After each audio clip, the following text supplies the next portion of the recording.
그다음에 여기는 이제 보면 이쪽은 뭐냐면 이제 중앙부처라기보다는 중앙부처에 연계된 지원부서라고 보면 됩니다. 그래서 아까 말씀드린 첫 번째 보신 건 이제 정책 파트, 주로 중앙부처 차원에서 역할을 하는 거고, 두 번째 사법기관, 어떤 이제 사법 처리를 대상으로 하는, 그다음에 세 번째는 이제 주로 지원, 뭐 교육이라든지 어떤 여러 가지 그 이슈들을 담당하는데, 산업기술보호협회 같은 경우는 이제 어떤 산업기술 보호에 대한 지원도 하고 교육도 하고 상담도 하고, 어떻게 보면 이제 서포터 기관으로서 역할을 하고 있죠.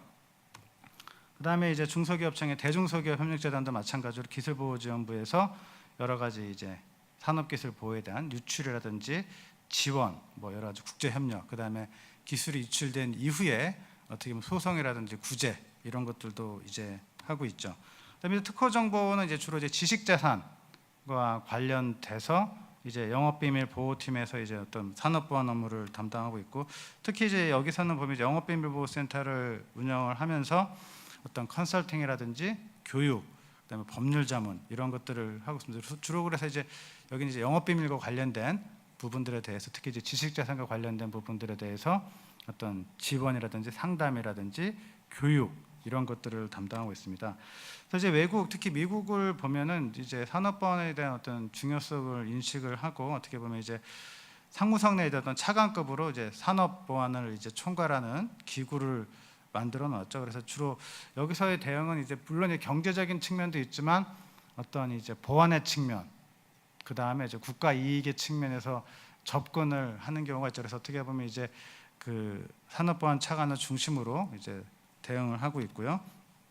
여기서 특이한 거는 뭐냐면 이제 미국도 이제 자기들이 얘기를 하는 게 이제 전체정부 접근법. 제가 이걸 이제 그냥 제가 번역을 한 건데, 어떻게 보면 이제 그 한 부처가 아니라, 그러니까 물론 이 산업 차관이 있지만 그 사람을 중심으로 해서 전체 정부가 좀 통일된 원칙에서 나가자는 그런 원칙을 두고 있습니다. 그래서 이제 아이팩 같은 경우는 이제 보면은 거기에 이제 각 부처의 차장도 가지고, 또 특이한 거는 뭐냐면 국제적인 협력을 위해서 뭐 인터폴이라든지 유로폴, 그다음에 인근 국가인 캐나다와 멕시코하고도 협약을 맺어서 같이 파트너로 참석을 합니다. 그래서 여기서의 전체 정부라는 것은 결국은 해석을 해본다면 자기 나라 정부기구뿐만 아니라 어떻게 보면 외국의 관련 유관기관까지도 파트너로 참여를 해서 같이 어떻게 보면 선제적으로 대응하는 거죠. 그래서 아이팩을 보시면 이게 이제 진한 부분들이 외국 기관들이고 이제 옅은 부분들이 미국의 국내 기관들인데, 이런 게 어떻게 보면 하나의 우산 속에서 다 같이 모여서 어떻게 보면 통일된 방침을 수립을 하고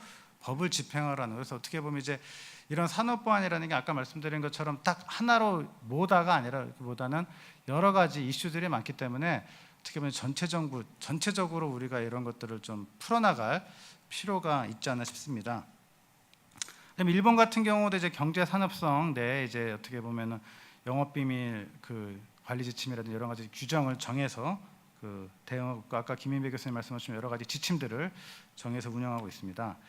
그래서 일단 기본적으로 이제 제가 말씀드리고 싶은 것은 이런 겁니다. 산업보안 조직을 그럼 과연 어떻게 우리가 앞으로 새 정부 출범과 맞춰서 나가야 될 것이냐? 기본적으로는 이제 이거죠.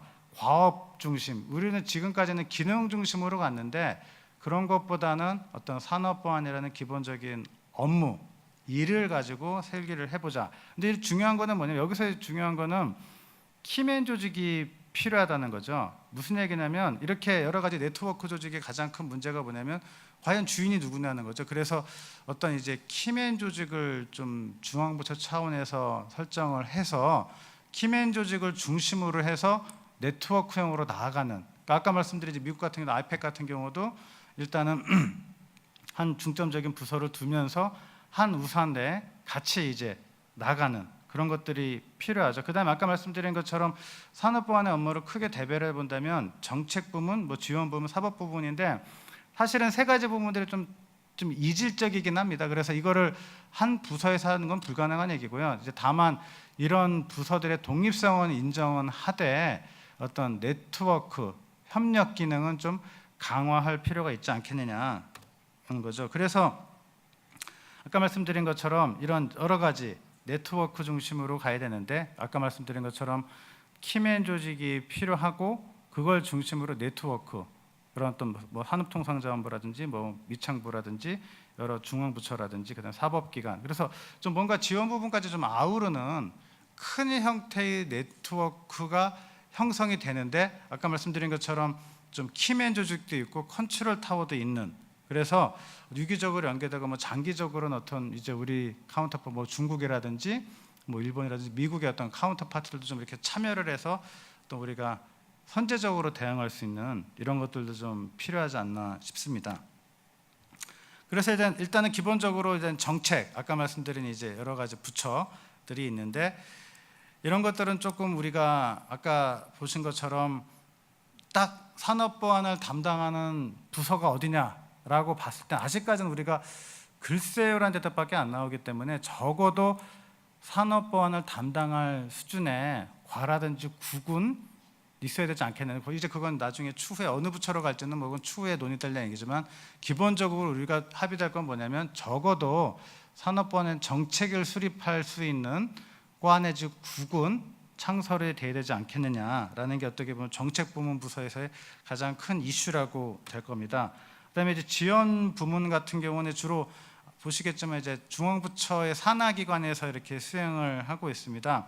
그래서 어떻게 보면 이제 주로 이제 각 지원 기관들이 그 감독 기관들하고는 상당히 유기적으로 연계되지만, 지원 부문 간의 어떤 유기적인 연계 체제는 아직까지는 미흡한 것 같습니다. 그래서 지원 부문은 지원 부문 기관 간의 어떤 정보 공유라든지 여러 가지 인적 교류, 그런 거를 통해서 같이 좀 할 필요가 있습니다. 그다음에 이제 사법 부문들은 이제 그 수사기관에서 하는 거죠. 그래서 아무래도 저도 이제 경찰대학에 있지만 이렇게 이제 경찰청하고도 얘기를 많이 해보면 그 산업기술 유출이나 지식재산 보호에 대해 상당히 좀 부담을 많이 스러워합니다. 특히 왜냐하면 전문적인 분야들도 많고 또 어떻게 보면 이게 소송하고도 상당히 연계가 되는 경우가 많이 있기 때문에, 그런 이제 특히 사법 부문에서는 좀 이렇게 꺼려하는, 수사를 좀 꺼려하기도 하고 또 자신 없어하기도 하고, 또 하나는 뭐냐면은 저희 산업보안연구센터 항상 강조하는 게 뭐냐면, 사법 부문의 가장 큰 특징은 뭐냐면 자백을 받으면 그걸로 끝을 냅니다. 무슨 얘기냐면 산업기술 유출을 했다.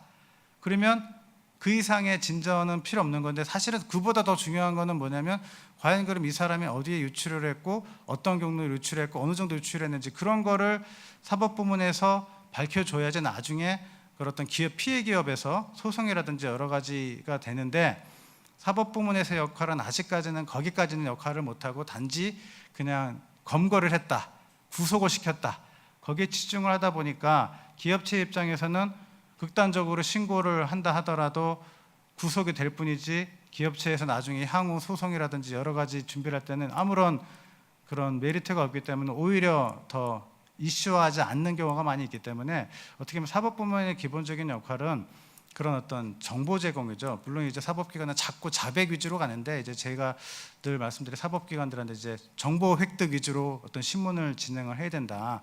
그래서 어떤 취득된 정보들이 기업체 소송에 어떤 뒷받침할 수 있는, 물론 이제 FBI나 이제 그런 미국 같은 경우는 이제 플리바게닝도 있기 때문에 그런 정보 거래를 많이 하고 있습니다. 그래서 그걸 통해서 이제 그 미국 내 기업들이 소송을 하는데 상당히 도와주고 있고, 일본도 마찬가지로 하고 있는데, 아직까지는 우리 사법부문은 이제 거기까지는 미치지 못하고 단지 이제 어떤 이제 그런 구속, 거기에 범죄 해결에 중점을 두고 있는데, 이제 그러다 보니까, 왜냐하면 이런 문제들이 왜 나오냐면 사법부문이 한 번도 어떤 이제 정책 부문이나 지원 부분과 제대로 연계된 적이 없기 때문에 거기에 대한 필요성도 느끼지 못했던 거죠. 다만 이제 아까 말씀드린 것처럼 이제 경찰청과 중소기업청이 그런 MOU를 통해서 정보 공유도 하고 상호 간의 이제 협력을 통해서 하기로 했던 건 상당히 이제 긍정적인 신호고, 이제 그런 것들이 이제 뭐 특허청이라든지 뭐 다른 기관들하고도 좀 이렇게 확대될 필요가 있지 않겠느냐. 그다음에 그런 네트워크 같은 것이 그냥 한 기관과 기관이 아니라 어떻게 보면은 전체적인 덩어리를 봐서 부문과 부문 간의 어떤 결합을 통해서 어떤 이제 네트워크가 나가야 되는 게 좀 바람직하지 않느냐라는 생각이 들고요.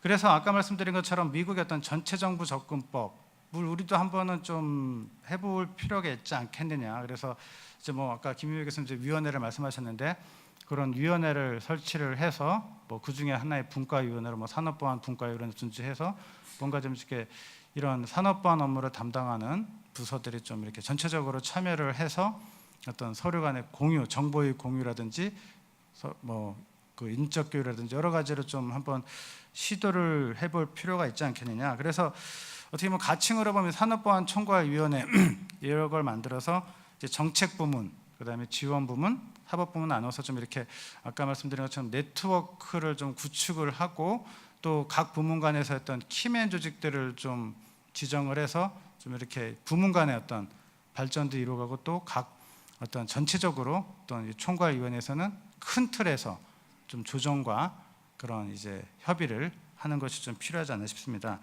그래서 이 추진 시점은 보면, 그러니까 뭐 물론 이제 다 필요하지만 이런 걸 과연 그럼 우리가 어떻게 이런 것들을 추진을 해야 될 것이냐. 그래서 일단은 기본적으로 당장 시급한 것은 뭐냐면 어떤 중앙 부처, 특히 정책 부문이 어떻게 보면 셋 중에서 그래도 좀 중요하다고 보이기 때문에 어떤 산업보안의 전담을 할 수 있는 부서를 시급히 신설을 해야 되지 않겠느냐. 그 다음에 아까 보신 것처럼 여러 가지 중앙부처 차원에서도 좀 네트워크, 각 부문 간으로 좀 네트워크를 좀 구축을 하고, 그 다음에 해외 기관과의 협력도 좀 더 강화할 필요가 있지 않겠느냐라는 게 들고요. 그 다음에 중기적 차원에서 본다면 좀 이제 어떤 정책 연구라든지 아직까지 산업보안에 대한 연구는 그렇게 많이 이루어지지 못한 상황이라서 좀 여기에 대한 좀 연구가 조금 더 깊이 있게 연구될 필요가 있지 않겠냐 생각하고요. 이제 궁극적으로는 아까 제가 말씀드린 것처럼 어떤 총괄위원회를 설치를 하고요. 그다음에 이제 그런 총괄위원회에서 어떤 정책 부문, 지원 부문, 사법 부문들이 좀 유기적으로 연계가 돼서 좀 어떤 하나의 큰 틀에서 산업보안을 접근을 해서 그래도 적어도 기업체들의 어떤 그런 수요나 요구들을 전체적으로 수용을 하고 어떻게 보면 이렇게 산업기술 유출도 방지를 하고 또 어떤 기업체의 보호도 좀 도모하는 것이 좀 필요하지 않나 싶습니다. 그래서 이런 것들은 뭐 이제 앞으로 차기 이번 정부에서 이제 아마 추진하긴 할 것 같은데 좀 더 이렇게 속도감 있게, 특히 이제 이렇게 하루하루가 급변하는 상황에서도 좀 시급하게 그 추진돼야 될 시점이라고 생각합니다. 이상으로 발표를 마치겠습니다. 감사합니다. 강욱 교수님 감사합니다.